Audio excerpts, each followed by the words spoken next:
Hi, everybody, and welcome to our 13 localish ghost stories. We're really excited to have you here. We're really excited to do this for you, and we're super excited to launch our YouTube channel. So, first off, we have a couple of things we need to talk to you about. A lot of the stories that we're going to be telling you are actually, some of them are on private property. Some of them are, and not all private property owners want you to come to their house looking for ghosts. So always be respectful. If you do try to find any of these places, cool, try to just stay off their property. If you want to ask them if it's cool, that's fine. But if they say no, please respect that. If you're asked to leave, please respect that. Don't go to these places and be like, oh, Xperia Beat told us about your ghost and we're here to find it. We're not telling you to do that. We're just sharing these for some Halloween fun. So if you're asked to leave, please do leave. By the property owners or the authorities, please don't let it get to the point to where the authorities are called. Just remember to be respectful. And that goes for public places too. There are some public places that just don't want to be known as haunted. So if the authorities or the homeowners or any kind of owners ask you to leave, once again, please make a hasty exit. Please do what you are told. Don't cause a scene. Play nice. Also, please don't go into the cemeteries after dark. Please do not mess with the headstones. That is something that is very near and dear to my heart, because I'm a creepy girl. Please don't hurt the gravestones. And last, please don't take anything or leave anything. If you see trash, pick it up. Don't put trash there. Be respectful. Now remember, we're not telling you this to be mean or anything like that. We just want you guys to stay safe and have a really good Halloween season. Also remember, there are some amazing locations that are local that actually offer paranormal investigations and ghost tours. A lot of those, pre-COVID, you had to pay for, but a lot of them are actually offering it free via the internet now. So definitely check out like Eventbrite and stuff like that, Facebook, because you can actually get these experiences from the comfort of your own home for free and have a very, very spooky season this year.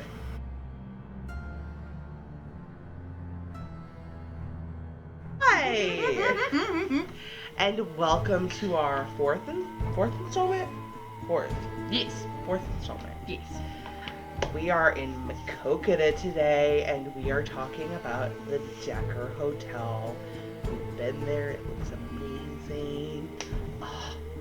So Emily's going to get us started off with some history, and then we'll get right down to the spooky.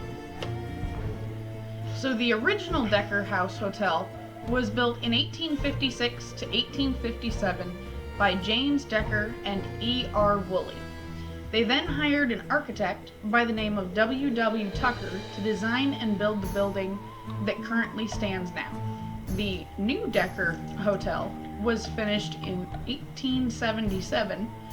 It was built in the commercial Italiente style. Some of the Decker's more well-known guests were John Deere and Ulysses S. Grant. But this hotel wasn't just for the rich or famous. It also housed lots of fur traders and businessmen too. The Decker House Hotel was put on the National Register of Historic Places in 1978. The Decker House Hotel was put up for auction in 1990 due to the owner wanting to retire. It was sold in 1991. The Decker House Hotel was again sold in 2010. It was sold again in 2013. The Maquoketa Betterment Corporation bought it in 2015.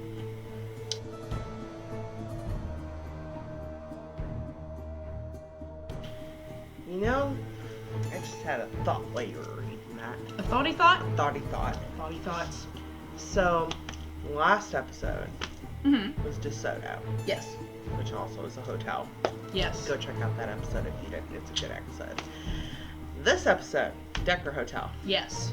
The parallel between them. Who stayed at both hotels? Hey, Ulysses S. Grant. Yeah. Nifty. So it's like, is every hotel he stays at gonna be haunted? Or is it just because it's the ages of the hotel? They're very old hotels. It might be the ages, it might be the fact that, a lot of places that aren't necessarily known to be haunted are haunted. They have ghosts, they have spirits. Could be any number of things.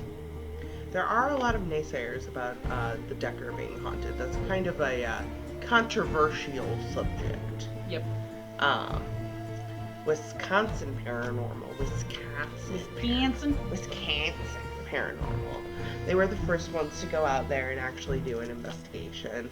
And they left inconclusive, which means they didn't debunk, but they didn't really prove. So, who knows? A few of the things that guests of the hotel and customers of the restaurant have both reported seeing are like cold spots and apparitions. Up on the 3rd floor, apparently there's like an apartment type setting up there. I'm assuming it's like a suite. And up there you can hear voices. Lifty. Like, not voices like in an investigation where you're talking to them and stuff. No, they're just like talking to each other. Not talking to you. They're just talking to each other. So I don't know if that's like a time loop where they're just stuck in that same conversation, which hopefully it's an entertaining conversation if they're stuck having that same conversation for the rest of time. Or if they're just up there living their ghost lives and just talking to each other. I know that when we went there, we were like, I saw that little girl. Oh yeah, I forgot about that. I saw that little girl. And this was, the hotel was closed at the beginning of what's going on with the world right now. Yay, 2020! Woo. We were taking a little road trip, going places, just kind of feeling out, planning for when this is all over. And we were parked outside and we're just kind of like peeking in windows, just looking, being nosy. It was closed, obviously, but I saw a little girl in one of the windows, and she just like peeked out at us and like ran off. And at first, that was like when we first pulled up, so I thought maybe it was open. So we went up to the door and tried to get in, and it wasn't open. And we found out later that the hotel was not open. And I was like, but I saw a little girl. So who knows? Who knows? But apparently apparitions are quite common there. In the restaurant, one of the waitresses was rolling silverware. Anybody that has ever worked in a restaurant knows you roll the silverware in the napkins. And she had a cup of coffee. She's doing that, doing her thing. She looks up, and there, from the neck down, is the apparition of a man. No head? No head. Okay. No head. Just neck down. And obviously freaked her out a bit, and it just kind of faded away. Like it was never there. Yeah. And none of the ghosts there seem really malicious, though. No. Maybe he just couldn't, get his head going, maybe. He couldn't project his head for whatever reason. I don't think he would have necessarily done that on purpose to freak her out. No, that or maybe he just didn't want his identity to be known. Maybe. That's entirely true. But apparently the ghosts are fairly polite there. It's most places where doors open and close by themselves. It's normally a slam. Not at the Decker. No. They gently open the door, go through the door, and then gently close the door. Another thing, apparently a lot of people have reported hearing a tapping or a knocking. It's not bam, bam, bam, just like little tapping noises. So who knows? Maybe that's the little girl I saw. Maybe. Maybe she's just going around like, hey, pay attention to me. I need attention. Yeah, most people do.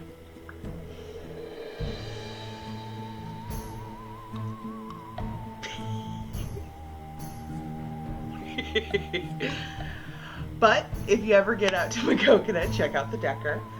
There's a lot of really cool places out in Maquoketa while you're there. Mm-hmm. There's the Maquoketa Caves, which are reportedly haunted, but that is not this episode.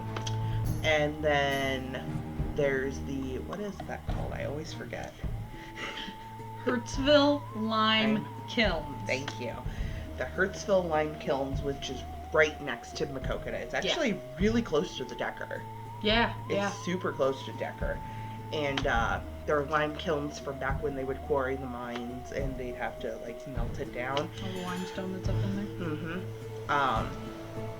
But I mean, I don't know that the kilns are haunted, but it is a really cool park to go visit. Yeah. It's super cool. But lots of stuff to check out, and definitely stay at the Decker. We will link that the website. With the Decker though, you can book online, but it's like sending an email, so calling them might be a little bit faster. Just because I don't personally know how long it takes them to get to their email or any of that stuff. So if you want like a quick result, just give them a call. They'll take care of you. They're super nice there. Oh yeah.